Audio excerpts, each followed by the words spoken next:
इस acknowledge science by Shivam sir channel में आपको वेक्टर एनालिसिस का लेक्चर दिया जा रहा है। और फ्रेंड्स बता दूं कि वेक्टर एनालिसिस एक ऐसा चैप्टर है जो कि क्लास 11th में तो प्रॉपरली है ही है सिलेबस में, और 12th में, बीएससी में और टीजीटी में तो इसका प्रॉपरली सिलेबस है। टीजीटी जो इंटर कॉलेज के टीचर होते हैं उनमें, और इसके अलावा आईआईटी जेई नीट, यानी ये कह लिया जाए कि इतने सिलेबस कोर्सेज का नाम लेने के बाद आप ये समझ गए होंगे कि हम ये कहें कि ओवरऑल ये साइंस का एक बहुत ही अच्छा, बहुत ही इंपॉर्टेंट पार्ट है, तो इसमें कोई बुराई नहीं होगी। और अगर आप वेक्टर एनालिसिस चैप्टर को नहीं जानते तो मुझे लगता है एक बहुत ही इंपॉर्टेंट और अच्छे पार्ट से फिजिक्स के आप वंचित हैं। तो आज उस कमी को पूरा करने के लिए मैं ये वीडियो लाया हूँ। और सवाल ये आता है कि कुछ स्टूडेंट्स बोलते हैं कि सर वेक्टर एनालिसिस हम क्यों पढ़ें? अगर हम वेक्टर एनालिसिस को ना पढ़ें, इसके अलावा साइंस के सारे टॉपिक्स पढ़ लें, तो क्या कोई प्रॉब्लम हो जाएगी? थोड़ा बेतुका सवाल लग सकता है, लेकिन ऐसा प्रश्न आता है दिमाग में स्टूडेंट्स के। तो क्या इसको पढ़ना जरूरी है, और क्यों क्यों पढ़ें हम इसको, पढ़ना क्यों जरूरी है? तो बता दो कि वेक्टर एनालिसिस का आप इससे अंदाजा लगाइए कि हमारे दैनिक जीवन में इसका क्या यूज है।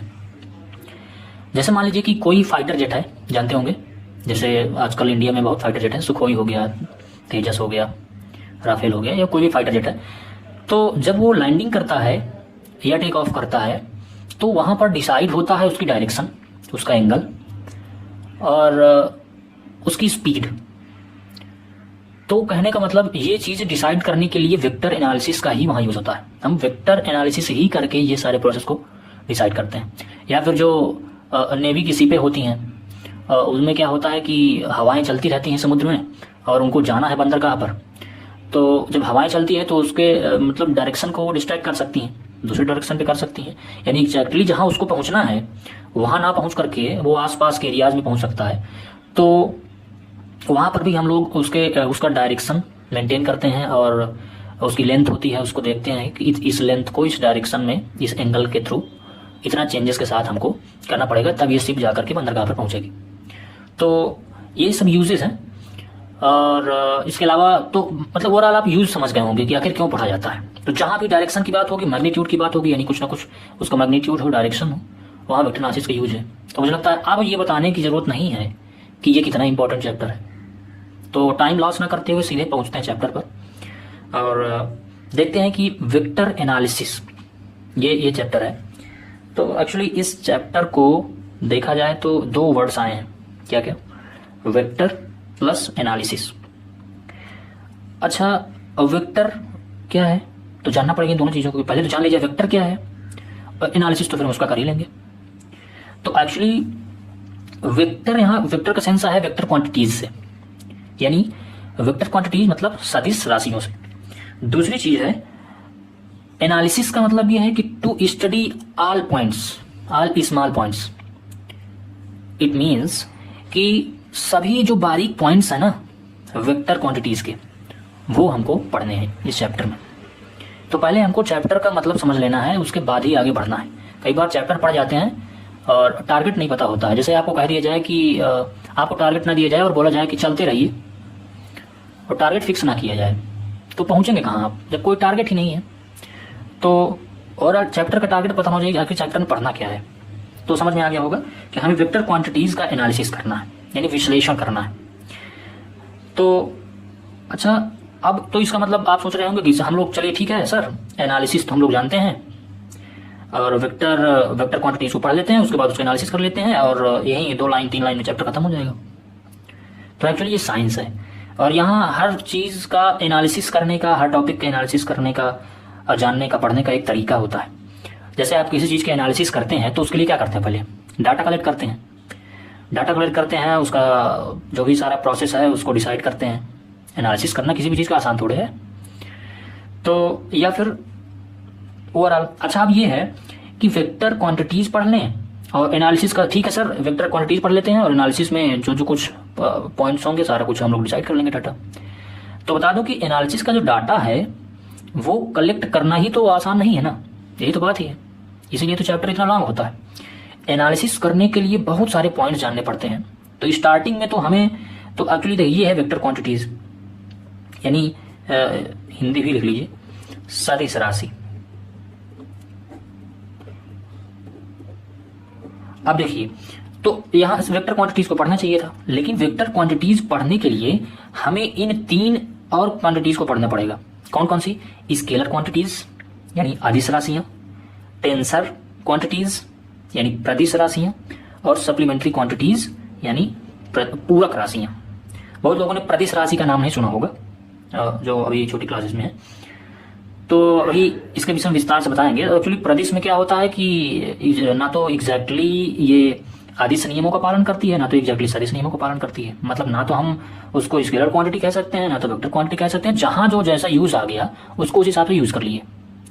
यानी एक तरह से कह लें कि जैसे कुछ होता नहीं कि बस जहां यूज आ गया बस उसको यूज कर लो, बात खत्म, यूज एंड थ्रो है। तो जहां पे स्केलर का यूज आ गया वहां स्केलर का यूज कर लिया। कुछ कंडीशंस होती हैं, ऐसा ही नहीं कि जहां जो मन हुआ बोल दिए कि नहीं यहाँ स्केलर के रूप में लिया जाएगा, यहाँ वेक्टर। कंडीशंस होती है, वो कंडीशंस आगे विस्तार से बताई जाएंगी।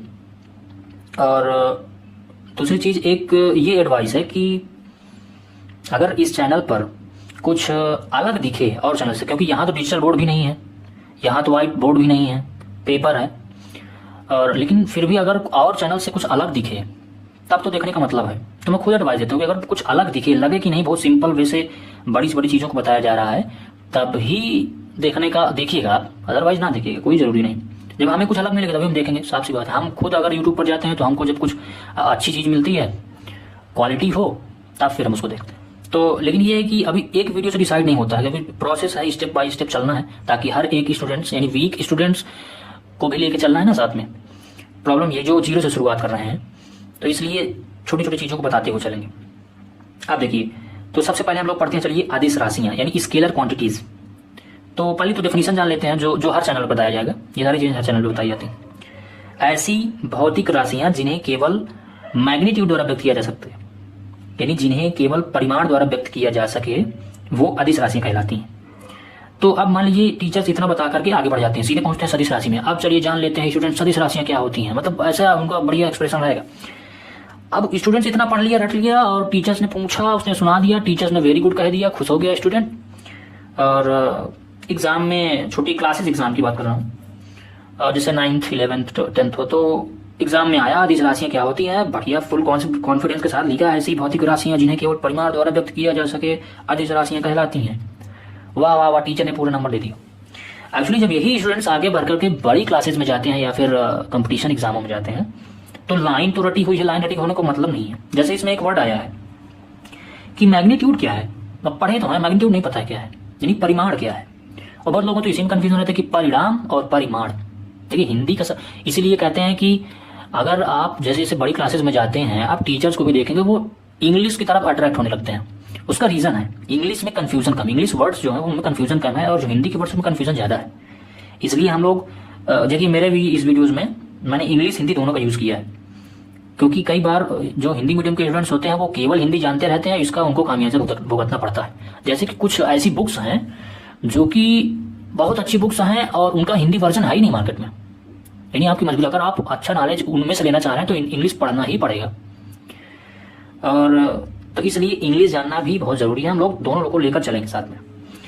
अब तो मैग्नीट्यूड को जान लेते हैं, मैंने बहुत अच्छा डिफाइन किया इसको ताकि टाइम ना लॉस हो, इसलिए पहले से ऑलरेडी लिख रखा है।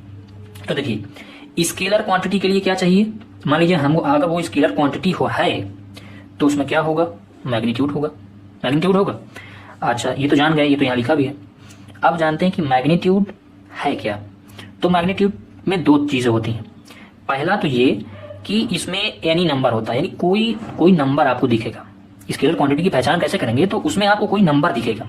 नंबर कैसे, जैसे ये 5 3 4 1 2, इस तरह से। दूसरी चीज साथ में ही दिखेंगे दोनों चीज, ये नहीं कि केवल नंबर दिख गया तो उसको, मतलब दोनों चीज हो तब उसको हम स्केलर क्वांटिटी कहेंगे। क्वांटिटी भी वर्ड लगा है ना, तो जब दोनों चीज होंगी, कौन कौन सी, कोई नंबर हो और साथ में कोई यूनिट हो। यूनिट मतलब मात्रा। एग्जाम्पल समझो जब समझ में आएगा। जैसे कि मान लीजिए लंबाई है, लेंथ है, एल इक्वल टू, मैंने कह दिया कि 5 मीटर इसकी लेंथ है, तो 5 क्या हो गया, यानी नंबर, यानी कोई नंबर हो गया, पहला पॉइंट। दूसरा मीटर, मीटर क्या है, यूनिट है, यानी मापन की इकाई है। हम लोग लेंथ की मापन की इकाई है, हम लोग लेंथ मापते हैं मीटर में, तो मात्रक हो गया। तो दोनों चीज हो गई इसमें, इसका मतलब इस ओवरऑल इस पूरे को हम कह सकते हैं कि ये क्या है, ये लंबाई क्या हो गई, लेंथ क्या हो गई, अदिश राशि हो गई, यानी स्केलर क्वांटिटी हो गई। तो स्केलर क्वांटिटी के लिए क्या क्या होना चाहिए, क्लियर हो गया होगा, कोई नंबर होना चाहिए और यूनिट होना चाहिए।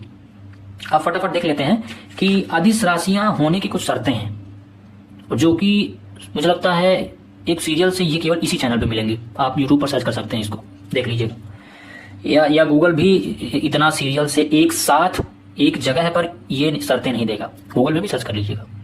कहने का मतलब कि यूट्यूब गूगल दोनों पर नहीं मिलेगा। तो बोलना है किसी को, कोई क्वांटिटी दी हुई है, हमको स्केलर बोलना है, तो क्या क्या उसमें देखना पड़ेगा। कई बार पहचान नहीं पाते ना हम लोग, तो यहाँ पहचानने का तरीका बताया जाता है। तो देखिए, मैग्नीट्यूड पहला, मतलब पहली शर्त ये है कि स्केलर है तो जाहिर सी बात, मैंने बताया उसमें क्या होगा, मैग्नीट्यूड होगा। और मैग्नीट्यूड क्या होता है, हमने बता रखा है, नंबर कोई होगा, कोई यूनिट होगी, कोई मात्रक होगा। तो जहां पर नंबर दिख जाए, यूनिट दिख जाए, उसको सीधे डायरेक्टली अदिश नहीं बोल देना है।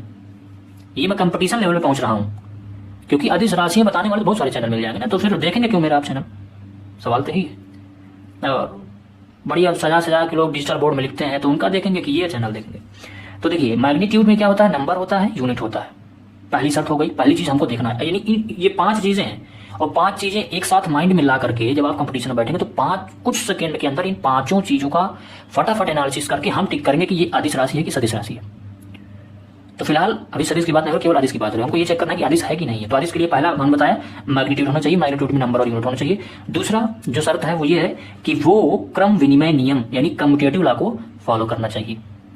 कैसे? अच्छा, कम्यूटेटिव लॉ होता क्या है, कहने मतलब अगर एक क्वांटिटी ए ले लें, मान लीजिए कोई क्वांटिटी पहचानना है, तो उसका अगर हम एक क्वांटिटी ए ले लें, वैसे ही दूसरी वैसे ही क्वांटिटी बी ले लें और उनको ऐड करें, यानी ए प्लस बी को ऐड करें, तो ये किसके इक्वल आना चाहिए, बी प्लस ए के इक्वल आनी चाहिए, तब हम उसको अदिश कहेंगे। अगर ये दोनों चेंज हो गया, यानी ये देखिए एग्जांपल देखिए यहाँ, यानी 2 + 3 को ऐड करें तो ये बराबर होना चाहिए, इक्वल होना चाहिए 3 + 2 के। और अगर कहीं इधर का मतलब सेम डिजिट है, बीच में सेम साइन है और इक्वल के इधर अलग आ गया, माइनस आ गया, कोई साइन हो गया, तो फिर उसको अदिश नहीं कहेंगे, फिर वो सदिश में पहुंच जाएगा। तो सदिश के बाद में चर्चा करेंगे, फिलहाल यहाँ अदिश देखते हैं। तो इसका एग्जांपल समझ में आएगा, 2 + 3, या इसको हम इक्वल टू कर देंगे 3 + 2 के। 5 इसका भी होगा, 5 इसका भी इक्वल है, जानते हैं। या फिर अगर हम उन दोनों 2 क्वांटिटीज का मल्टीप्लाई करें और वो इक्वल टू यानी ए इंटू बी करें या बी इंटू ए करें, दोनों सेम आना चाहिए। एग्जांपल यहाँ देख लीजिए, ये देखिए 2 × 3 करें या 3 × 2 करेंगे, आएगा 6 से। तो ये भी हमको चेक करना है, अदिश होने के लिए ये भी जरूरी है, कम्यूटेटिव लॉ को फॉलो करना चाहिए।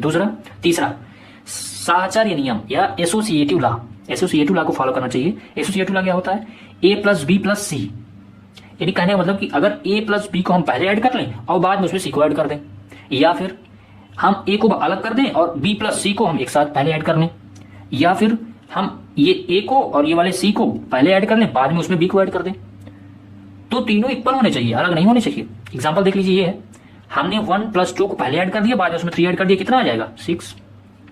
या फिर पहले हमने ये 2 + 3 को ऐड किया, 5 हो गया, बाद में उसमें 1 को ऐड कर दिया, तो भी 6 आएगा। देखिए 6। या फिर 1 + 3 को ऐड करें, बाद में उसमें 2 को ऐड कर दे, तो भी 6 आएगा। तो तीनों इक्वल है ना, तो ये चीज होनी चाहिए अदिश राशि में, इसको आपको चेक करना।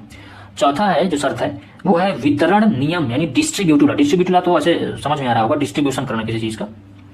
तो देखिए यहां पर ये है कि अगर हम a का मल्टीप्लाई b + c में करें, तो ये a दोनों में इक्वली रूप से डिस्ट्रीब्यूट हो जाना चाहिए। कहने का मतलब ये a b के साथ भी जाना चाहिए, a c के साथ भी जाना चाहिए, तभी वो अदिश होगा। तो ये देखिए a × b हो गया, यहां से इसका मल्टीप्लाई अंदर कर दिए और बीच में प्लस लग गया और a का फिर c से भी मल्टीप्लाई हो गया, तो ये आना चाहिए। पांचवा जो रूल है इंपॉर्टेंट है, बड़ा कंफ्यूजन का रूल है और इसको पूछता है कई बार कंपटीशन एग्जामों में, कि क्योंकि उनको इतने नियम याद रहते हैं, ये 4 रूल्स याद रखे, बाकी इसको नहीं ध्यान देते। तो वही मैंने आपको बताया था ना कि कुछ तो अलग मिलेगा 100%। तो ये देखिए 2 सदिशों का अदिश गुणन, कहने मतलब डॉट प्रोडक्ट ऑफ 2 वेक्टर्स। कहीं भी अगर आपको डॉट प्रोडक्ट दिख जाए 2 वेक्टर क्वांटिटीज का, मतलब हम कहें क्या ना, देखिए इनमें वेक्टर लगा है तो फिर इनको क्या होना चाहिए था, सदिश होना चाहिए था ना, वेक्टर क्वांटिटी होना चाहिए था ना। जब हम साफ साफ बोल रहे हैं कि डॉट प्रोडक्ट ऑफ 2 वेक्टर्स भी बोल रहे हैं, तो ये वेक्टर होना चाहिए, फिर ये अदिश कहां से हो गया। तो एक्चुअली वेक्टर्स में 2 चीज होता है, 2 प्रोडक्ट होता है, कहने मतलब डॉट प्रोडक्ट और क्रॉस प्रोडक्ट। तो डॉट प्रोडक्ट को हम अदिश में लेते हैं और क्रॉस प्रोडक्ट को हमेशा सदिश में लेते हैं। तो सदिश की चर्चा करेंगे बाद में। यहाँ आदेश में देखिए, अगर कहीं आपको डॉट दिख जाए दो वेक्टर क्वांटिटीज के बीच, दो सदिश राशियों के बीच में अगर डॉट दिख जाए, ये डॉट, तो आप समझ लीजिएगा कि ये अदिश राशि है। ठीक, अदिश राशि। तो ये अभी छोटा वीडियो बनाएंगे और उम्मीद है कि कुछ नया जरूर लगा होगा, और एक सीरियल वाइज चलेगा और एक एक वीडियोस, एक चैप्टर उठाया जाएगा और उस चैप्टर को सीरियल वाइज पढ़ाया जाएगा, ताकि जो आपकी कंटिन्यूटी है जो समझ, क्योंकि मान लीजिए एक वीडियो हमने इस चैप्टर को बना दिया और ज़्यादा व्यूज़ और वो सब पाने के लिए हम कोई दूसरा टॉपिक अच्छा लगा उसको उठा के डाल दिए। अब स्टूडेंट ने पहले इस चैप्टर की नोट्स बनाया, पहले इस चैप्टर को वो किया, बाद में पता लगा दूसरा चैप्टर आ गया, ये लोग इस तरह। तो कहने मतलब नोट्स भी बने, चीज़ें समझ में भी आए, और लर्निंग का जो तरीका है, इस तरह में चीज़ें लर्न जल्दी हो जाती हैं, क्योंकि लर्निंग भी जरूरी है स्टडी में। चीज़ों को समझने के बाद लर्निंग ही दूसरा प्रोसेस है, पहली वीडियो में बताया था। तो ये देख लीजिए आप लोग,